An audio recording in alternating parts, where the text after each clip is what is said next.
नमस्कार दोस्तों, how are you. दोस्तों, इसके पहले हमने कुछ फ्रेजल वर्ब्स के एग्जांपल्स डिस्कस किए हैं। आज हम उसके आगे के एग्जांपल डिस्कस करने वाले हैं।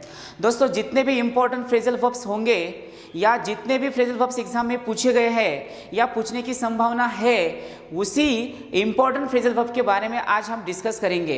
इसलिए आपको ये पूरे के पूरे फ्रेजल वर्ब्स ध्यान में रखने पड़ेंगे, इसका पूरा रिवीजन आपको करना पड़ेगा। तो चलिए दोस्तों, शुरू करते हैं आज का सेशन। पर उसके पहले अगर आपने हमारे चैनल को अभी तक सब्सक्राइब नहीं किया है तो आने वाले सभी वीडियोस देखने के लिए आपको हमारे चैनल को सब्सक्राइब करना पड़ेगा।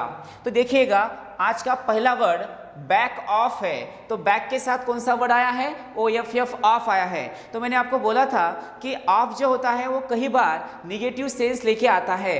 यानी बैक ऑफ का जो मीनिंग है वो क्या होता है? टू रिट्रीट या दावा छोड़ देना। टू रिट्रीट या दावा छोड़ देना, उसी को हम क्या बोलेंगे? वापिस आना, या उसी को हम क्या बोलेंगे? To retreat. तो देखिएगा, या बैक ऑफ का जो मीनिंग होता है वो होता है दावा छोड़ देना। अब इसका जो यूज है वो सेंटेंस में कैसे होगा वो भी यहां पर देखिएगा। She backed of from her claim on the property. तो यहां पर हमने बैक को ईडी लगा दिया है। तो आपको एक चीज यहां पर ध्यान में रखनी पड़ेगी, जो भी वर्ब होते हैं और उसके साथ जो भी प्रीपोजिशन आते हैं तो उसका जो फर्स्ट फॉर्म होता है वो भी आ सकता है, उसका सेकंड फॉर्म भी आ सकता है, उसका थर्ड फॉर्म भी आ सकता है। जैसे कि यहाँ पर हमने लुक देखा था, तो लुक के साथ लुक भी आ सकता है या लुकिंग भी आ सकता है। उसी तरह से यहाँ पर बैक भी आ सकता है और बैक भी आ सकता है। तो सिंपल प्रेजेंट या सिंपल पास्ट दोनों में से कोई भी एक आ सकता है, यह आपको ध्यान में रखना पड़ेगा। तो उसने क्या किया है? तो उसने अपना जो दावा था इसने वापिस लिया है या उसने उसको छोड़ दिया है, ऐसे उसका मीनिंग होता है। तो ध्यान में रखिएगा दोस्तों, यहाँ पर बैक ऑफ का मीनिंग होता है दावा छोड़ देना। उसके बाद देखिएगा, बैक ऑफ है, ये तो हमेशा हम बोलते समय यूज करते आए हैं और आप भी हम यूज करते हैं दोस्तों। इसलिए इसको ध्यान में रखने के लिए ज्यादा हार्ड नहीं जाएगा, बहुत ही आसान है। बैक अप, तो बैकअप का मीनिंग होता है टू सपोर्ट, यानी सपोर्ट करना, किसी की सहायता करना, किसी की मदद करना, किसी की हेल्प करना। अब इस बैकअप का जो यूज है वो सेंटेंस में कैसे किया जाएगा देखिएगा। I needed power backup in the case light went of. तो देखिएगा, लाइट जाने के बाद मुझे किसकी जरूरत है या किसी की सहायता की जरूरत है, तो पावर की सहायता की जरूरत है, मुझे बैकअप की जरूरत है, ऐसे उसका मीनिंग होता है। तो यहां पर देखिए, बैक ऑफ का मीनिंग होता है दावा छोड़ देना एंड बैकअप का मीनिंग होता है सहायता देना, मदद करना या किसी को सपोर्ट करना। ध्यान में रखिएगा। उसके बाद देखिए, यहां पर बेयर डाउन है। अब इस बेयर डाउन, तो डाउन से हमें पता चलेगा कि इसका जो मीनिंग होता है वो कई बार निगेटिव सेंस लेके आता है। इसलिए बेयर डाउन का मीनिंग होता है क्रश बाय फोर्स, यानी किसी को परास्त कर देना। बेयर डाउन का मीनिंग क्या होता है? क्रश बाय फोर्स, यानी किसी को परास्त कर देना। अब इस बेयर डाउन का जो यूज है वो सेंटेंस में कैसे हो सकता है देखिए। We have to bear down our enemies, यानी हमें हमारे एनिमीज को यानी शत्रु को क्या करना है? परास्त करना है। तो यहाँ पर बेयर डाउन ये आपको ध्यान में रखना पड़ेगा। उसके साथ उसके पास देखिएगा कि बेयर के साथ साथ अब आप भी आया है, तो कई बार बेयर अब भी आता है। तो बेयर अप का मीनिंग क्या होता है? तो मैंने आपको बोला है कि बेयर का मीनिंग क्या होता है? सहना। यानी यहां पर बेयर अप का जो मीनिंग है डिफिकल्टी सहना या किसी हार्ड सिचुएशन को सहना, ऐसे उसका मीनिंग होता है। आप देखिए, यहाँ पर बेयर अप का मीनिंग जो है वो सहना ऐसे हमने लिया है, बट उसका यूज सेंटेंस में कैसे किया जाएगा देखिएगा। Everyone has to bear up some difficulties, यानी हर किसी को क्या करना पड़ेगा? डिफिकल्टीज को सहना पड़ेगा ही पड़ेगा। इसलिए ध्यान में रखना है बेयर अप। यहाँ पर है बेयर डाउन। बेयर डाउन का मीनिंग होता है परास्त कर देना, और बेयर अप है, बेयर अप का मीनिंग होता है सहना। तो ध्यान में रखिएगा दोस्तों। उसके बाद देखिए, यहाँ पर बेयर विथ है। तो बेयर के साथ कौन सा प्रीपोजिशन आया है? तो बेयर विथ आया है। अब इस बेयर विथ का मीनिंग क्या होता है देखिएगा। बर्दाश्त करना यानी सहना, बर्दाश्त करना यानी सहना। आप यहाँ पर इसका मीनिंग देखिएगा, टू टॉलरेट विद समवन, किसी को सहना या किसी को बर्दाश्त करना। अब इसका जो यूज है वो सेंटेंस में कैसे किया जाएगा देखिए। Our server is down kindly bear with us, तो हमारा सर्वर जो है वो कैसे है, तो डाउन है, प्लीज़ हमें थोड़ा बर्दाश्त कीजिए, ऐसे उसका मीनिंग होता है। तो बेयर के साथ विथ आने के बाद वहाँ पर कोई पर्सन हो सकता है, यह हमें ध्यान में रखना पड़ेगा, क्योंकि विथ जो होता है वो पर्सन को इंडिकेट करता है। उसके बाद देखिएगा यहाँ पर क्लियर ऑफ है, क्या है यहाँ पर, क्लियर, तो क्लियर के साथ क्या आया है, ऑफ आया है। क्लियर ऑफ का मीनिंग क्या होता है, टू फ्री फ्रॉम ब्लेम, यानी आरोप मुक्त करना। इसका मीनिंग क्या होता है, आरोप मुक्त करना, ध्यान में रखिएगा दोस्तों।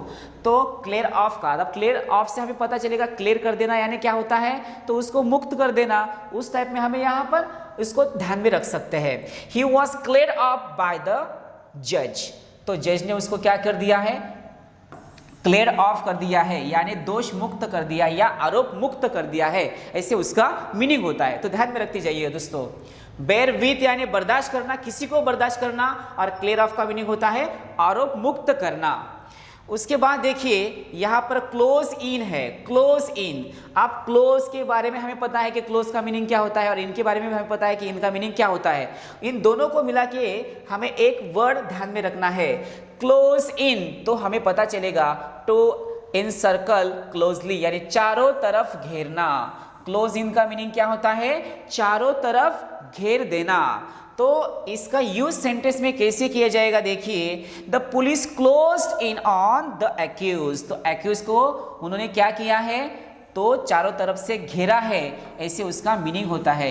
इसलिए हमने यहाँ पर क्या लिखा है, क्लोज का सेकंड फॉर्म क्या होगा, क्लोज्ड होगा, इसलिए हमने क्लोज्ड इन बोला है। तो ध्यान में रखिएगा, क्लोज इन का मीनिंग होता है चारों तरफ से घेरना। उसके बाद देखिएगा कीप अप है, तो कीप के साथ कौन सा प्रीपोजिशन आया, यहाँ पर अप आया है, कीप अप, जैसे कि कीप इन टच हम ऐसे बोलते हैं, उसी टाइप में ये भी आपको ध्यान में रखना है। सो कीप अप का मीनिंग होता है टू मेंटेन, यानी कायम रखना। कीप अप का मीनिंग क्या होता है, कायम रखना। आप कीप अप सेंटेंस में कैसे यूज होगा ये भी यहाँ पर देखिएगा, keep up your confidence in every hard times. आप यहाँ पर हमने क्या बोला कि आपका जो संयम है, आपका जो कॉन्फिडेंस है, वो हर वक्त या हर सिचुएशन में कायम रखना है, इसलिए हमने यहाँ पर क्या बोला है, कीप अप बोला है। तो कीप अप का मीनिंग क्या होता है, कायम रखना या टू मेंटेन। तो ध्यान में रखिएगा दोस्तों, कौन सा वर्ड था यहाँ पर, क्लोज इन। क्लोज इन का मीनिंग होता है चारों तरफ से घेरना, और कीप अप का मीनिंग होता है कायम रखना। उसके बाद देखिए यहाँ पर किक अगेंस्ट है, क्या है यहाँ पर, किक अगेंस्ट। तो हमें इस अगेंस्ट से पता चलेगा कि किसी को हमें अपोज करना है या किसी के साथ हमें विरोध करना है। तो किक अगेंस्ट, किक का मीनिंग क्या होता है दोस्तों, किक का मीनिंग होता है किसी को मारना। तो यहाँ पर किक अगेंस्ट का मीनिंग होगा विरोध करना, यानी to fight against, to fight against. आप इसका जो यूज है वो सेंटेंस में देखिएगा, he can not kick against the boss, तो वो क्या नहीं कर सकता है, तो अपने बॉस के विरोध में जाकर फाइट नहीं कर सकता है या उसको अपोज नहीं करता है, ऐसे उसका मीनिंग होता है। तो यहाँ पर हमने किक अगेंस्ट बोला है, तो अगेंस्ट से हमें पता चलेगा कि इसका मीनिंग विरोध करना या किसी को अपोज करना हो सकता है। उसके बाद देखिएगा नॉक अराउंड, यहाँ पर क्या है, नॉक अराउंड है। तो नॉक अराउंड से हमें पता चलेगा कि उसका जो मीनिंग होता है वो अराउंडिंग होता है, इसलिए इसका मीनिंग यहाँ पर क्या होता है, टू वंडर। देखिएगा वंडर अलग चीज होती है, वांडर अलग चीज होती है। वंडर का मीनिंग होता है आश्चर्य और वांडर का मीनिंग होता है इधर उधर घूमना।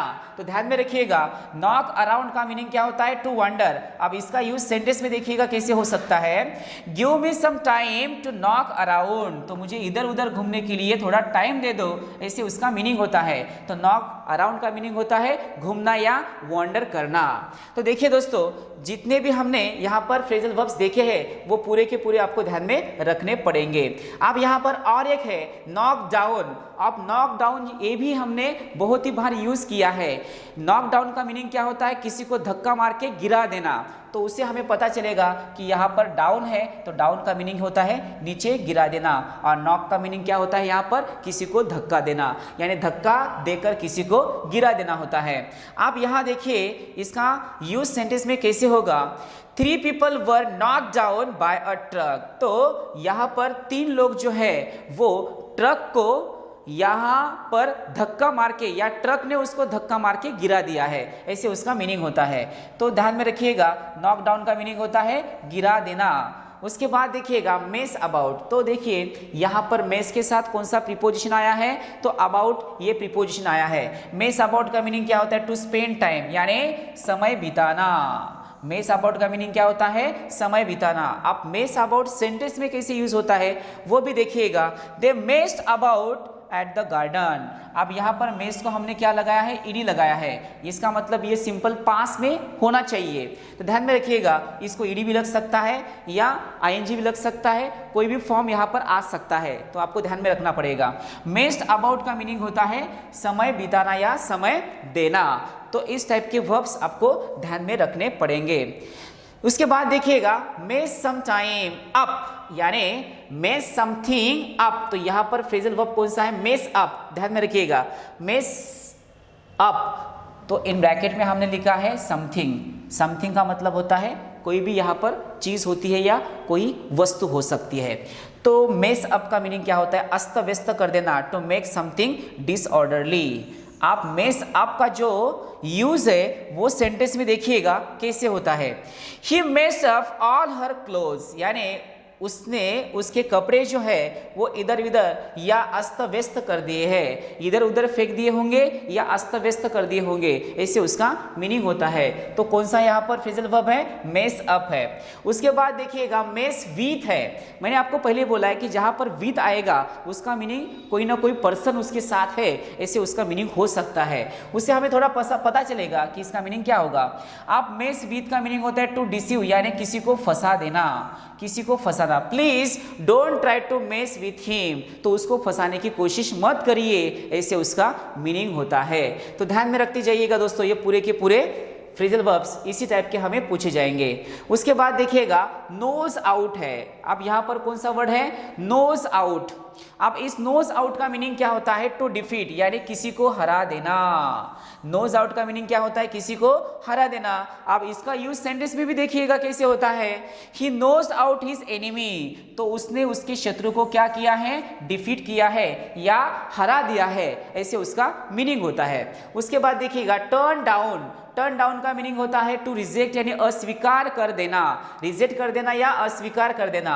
अब इसका यूज सेंटेंस में देखिएगा, she turn down his offer, तो उसने क्या किया, तो उसने उसकी ऑफर को अस्वीकार किया या रिजेक्ट किया, ऐसे उसका मीनिंग होता है। तो इस टाइप के फ्रेजल वर्ब्स आपको ध्यान में रखने पड़ेंगे।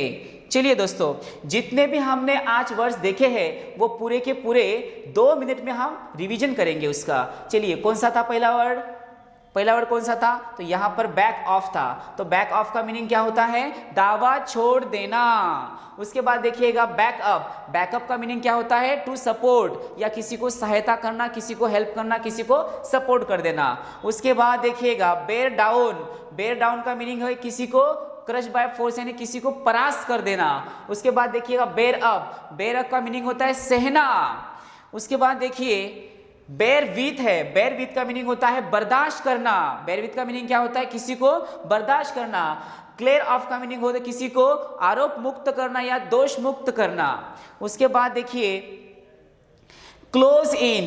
क्लोज इन का मीनिंग होता है चारों तरफ से घेरना, चारों तरफ से घेरना। उसके बाद कीप अप का मीनिंग होता है किसी को कायम रखना। उसके बाद देखिए हमने किक अगेंस्ट बोला है। इस अगेंस्ट से हमें पता चलेगा कि किसी को हमें अपोज करना है। तो किक अगेंस्ट का मीनिंग क्या होता है, विरोध करना। Then knock around. अराउंड का मीनिंग क्या होता है, हमारे आजू बाजू में। तो उससे हमें थोड़ा पता चलेगा कि इसका मीनिंग क्या होता है, टू वंडर यानी इधर उधर घूमना। उसके बाद देखिए नॉक डाउन बोला है। नॉक डाउन का मीनिंग क्या होता है, किसी को धक्का मार के गिरा देना। तो यहाँ पर 3 लोगों को ट्रक ने धक्का मारकर गिरा दिया है यानी नॉक डाउन कर दिया है, ऐसे उसका मीनिंग होता है। उसके बाद देखिएगा मेस अबाउट। मेस अबाउट का मीनिंग होता है समय बिताना या समय देना। उसके बाद देखिए मेस अप है। यहाँ पर क्या है, मेस अप, पर इन ब्रैकेट में क्या लिखा है, समथिंग या किसी वस्तु के लिए। मेस अप का मीनिंग क्या होता है, अस्त व्यस्त कर देना या इधर उधर डिसऑर्डरली फेंक देना, ऐसे उसका मीनिंग होता है। मेस विथ देखिएगा, मेस विथ का मीनिंग होता है, जहां पर विथ आएगा उसका मीनिंग हमने बोला है कि पर्सन हो सकता है। सो मेस विथ का मीनिंग होता है किसी को फंसाना या डिसीव करना।